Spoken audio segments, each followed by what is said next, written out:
Informasi sore hari ini guys, Jakarta terendam banjir setinggi sepinggang orang dewasa.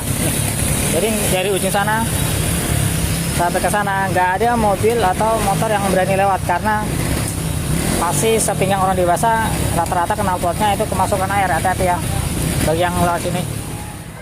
Banjir kembali melanda wilayah DKI Jakarta pada hari ini, Kamis tanggal 22 Januari tahun 2026, setelah hujan dengan intensitas tinggi mengguyur ibu kota sejak dini hari hingga siang.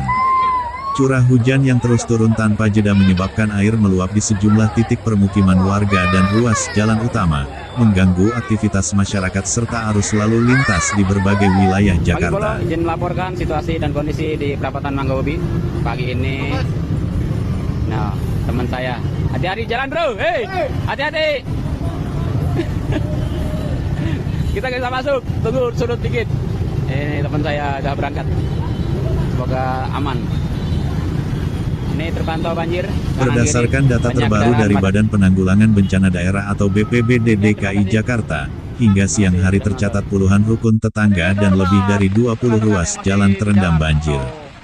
Ketinggian air bervariasi, mulai dari 30 cm hingga mencapai hampir 1 meter di beberapa lokasi yang tergolong rawan genangan.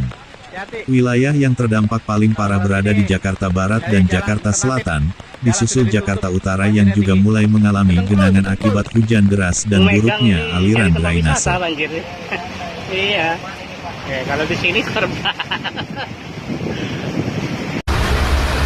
Mengabarkan siaran langsung dari Aerial Frame sekitar Kaan Mogot kilometer 13. Di sini kondisinya banjir lumayan dalam ya.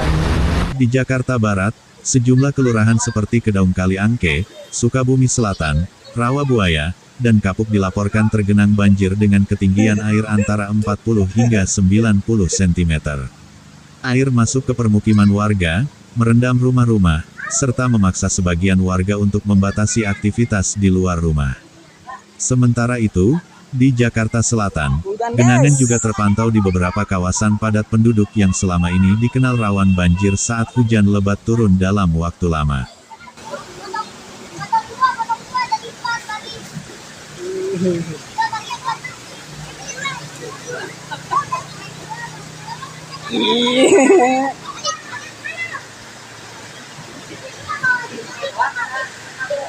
Tidak hanya permukiman, banjir juga berdampak langsung pada sejumlah ruas jalan utama di ibu kota.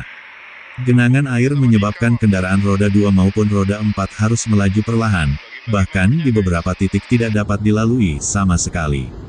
Kondisi ini memicu kemacetan panjang, terutama pada jam-jam sibuk, sehingga memperlambat mobilitas warga yang hendak bekerja maupun melakukan aktivitas lainnya.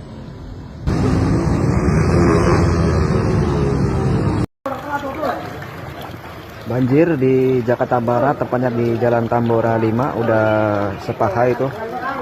Udah mobil udah nggak bisa jalan masuk.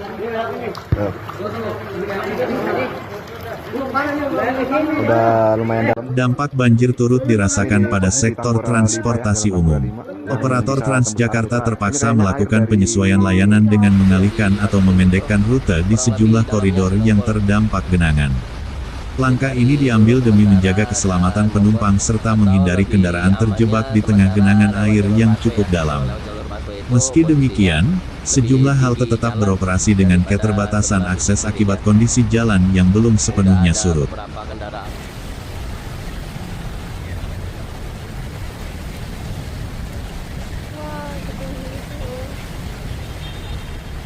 Pemerintah Provinsi DKI Jakarta melalui BPBD terus melakukan pemantauan intensif terhadap perkembangan banjir hari ini.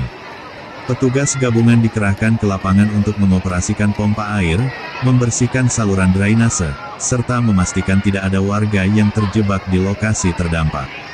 Selain itu, pemerintah juga menyiagakan layanan darurat bagi warga yang membutuhkan bantuan cepat akibat banjir.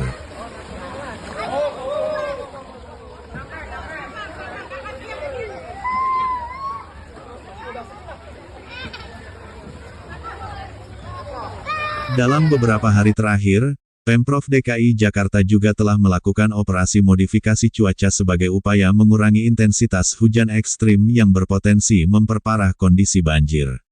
Namun demikian, curah hujan tinggi yang terjadi hari ini tetap menyebabkan genangan di sejumlah titik yang sistem drainasenya tidak mampu menampung debit air dalam waktu di singkat. wilayah Jalan Meruya Selatan banjir ya, artinya banjir nggak terlalu parah sih, nggak kayak biasanya. Ini paling cuman sekitar 40 cm, nggak terlalu parah ya. Cuman yang saya herankan, kenapa dari dulu begini terus, nggak ada solusi. Itu saja yang saya, sebenarnya orang awam pun tahu bahwa Badan Meteorologi, Klimatologi, dan Geofisika atau BMKG menyampaikan bahwa hujan dengan intensitas sedang hingga lebat masih berpotensi terjadi hingga malam hari di sebagian wilayah Jakarta.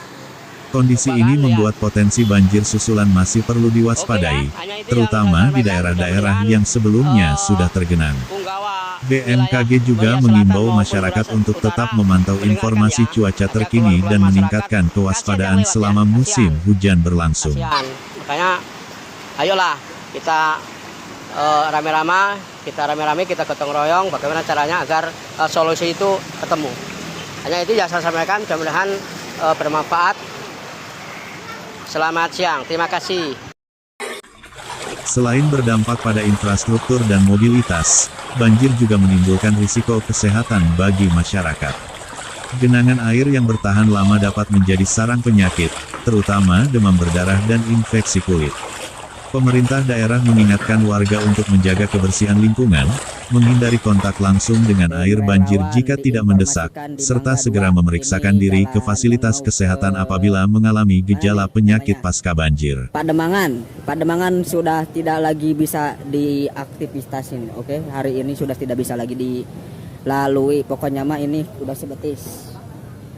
Sebentar lagi ini akan memuncak ke angka. Hingga sore hari ini, proses penanganan banjir masih terus berlangsung. Sebagian titik dilaporkan mulai mengalami penurunan ketinggian air, namun sejumlah lokasi lain masih bertahan dengan genangan yang cukup tinggi. Pemerintah daerah bersama aparat terkait berkomitmen untuk terus melakukan upaya maksimal agar banjir segera surut dan aktivitas masyarakat dapat kembali normal. Demikian laporan terkini kondisi banjir di Jakarta hari ini. Masyarakat diimbau untuk tetap waspada, berhati-hati saat beraktivitas di luar rumah, serta mengikuti arahan dan informasi resmi dari pemerintah dan instansi terkait seiring dengan masih tingginya potensi hujan di wilayah ibu kota.